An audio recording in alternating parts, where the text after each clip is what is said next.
பிரியமானவர்களே, திருமுழுக்கு யோவானின் வல்லமை வாய்ந்த போதனை மக்களின் உள்ளத்தை குத்தி பிளந்தது. மக்கள் என்ன கேட்டார்கள் தெரியுமா? நாங்கள் பாவ மன்னிப்பு பெற என்ன செய்ய வேண்டும்? Praise the Lord.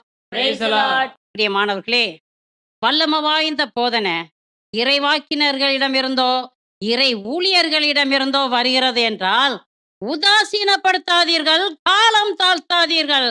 மந்த புத்தி உள்ளவர்களாக உண்டு குடித்து உறங்கி உல்லாசம் அனுபவிப்பவர்களாக இருக்காதீர்கள்.